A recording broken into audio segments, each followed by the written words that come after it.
Welcome back, YouTube, to another episode of 10 with Travis, where we take just 10 minutes a day to dive deep into the Word so you can be more equipped today than you were yesterday.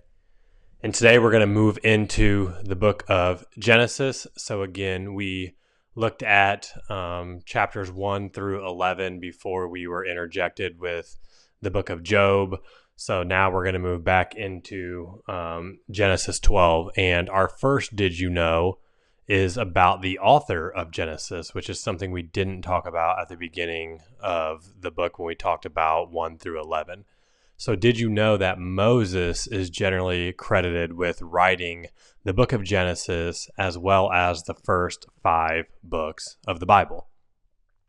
So again, you might think that, okay, there's really no application there. Moses just wrote it. We will see him in Exodus. But, what's really the point of knowing that Moses wrote it, right?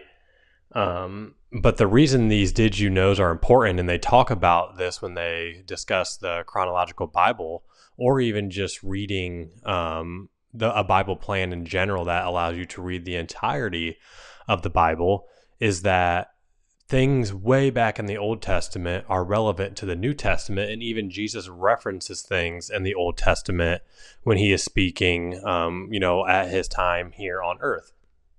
And that's exactly what he did with Moses.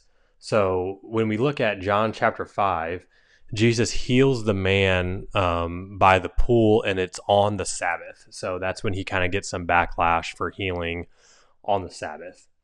So when he does that, the Jews, again, are upset because he did it on the Sabbath. They didn't really realize, maybe didn't know, or maybe didn't want to actually realize or know that Jesus was the Messiah. He was the one that they were waiting for. But then Jesus, as they get on him about healing on the Sabbath, he kind of gives a long discourse, even kind of like a sermon speech type back towards them. And the things that he talks about is that he was going to have authority, and there was witnesses that witnessed about him, or, back in that Old Testament time, they wouldn't necessarily quote unquote witness about him, but they would kind of prophesy about him specifically. And the last person that he talks about in this discourse is Moses. So here's what he says in the last 2 verses of John chapter 5. For if you believed Moses, you would believe me, for he wrote of me. But if you do not believe his writings, how will you believe my words? So if you read that and you don't know that Moses wrote the first 5 books of the Bible, that verse really doesn't mean anything to you, because when it says, for he wrote of me, you wouldn't credit that to him writing about him in the first 5 books of the Bible. Now that we know Moses wrote about him, when we're reading these first 5 books of the Bible, we need to be thinking about, where do we see Jesus in these books?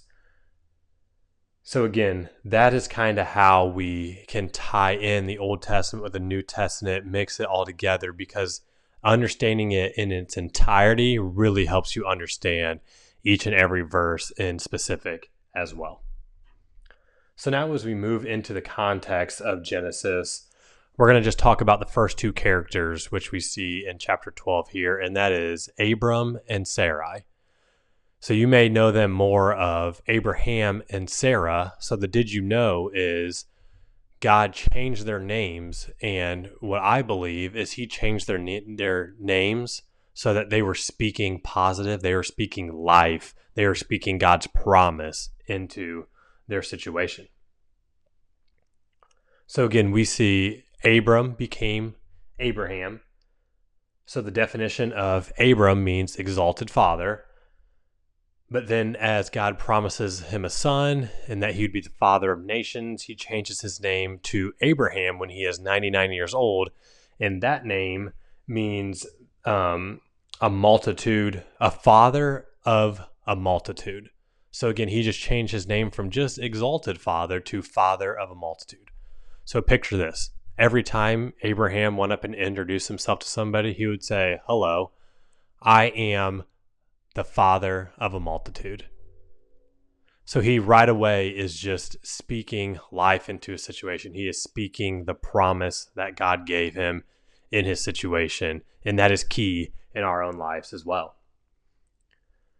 So also in chapter 17, we see Sarai changed to Sarah.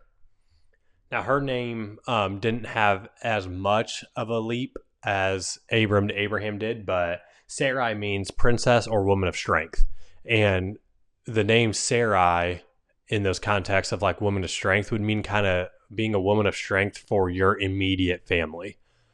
But Sarah still kind of holds that meaning of woman of strength, but it means for an entire group of people. So again, he changed her name to also correlate and go alongside with Abraham to discuss and talk about that multitude, those nations that would come after them. So again, they were introducing themselves, speaking God's promises, and that's exactly what we need to do in our life.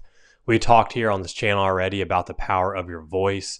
That came from the Two Streams conference. So if you didn't get a chance to check those out, definitely go back and look at those ones, especially the ones titled The Power of Your Voice, because that just gives us the revelation and the knowledge of how it works, that as we speak the things that God speaks to us and that God promises to us, how it can really be fruitful and how it can impact our lives and how we can see the manifestation of it in our lives. So that does it for today. I hope you enjoyed this episode. I hope you learned something new today. If you would like to give financially to the network, please see the ways below to do that. If you have questions or comments, please go ahead and drop those below as well, or you can send us an email. We will go into Abraham, into Isaac, continue to go down that line in the next episode. So definitely be sure to tune into those.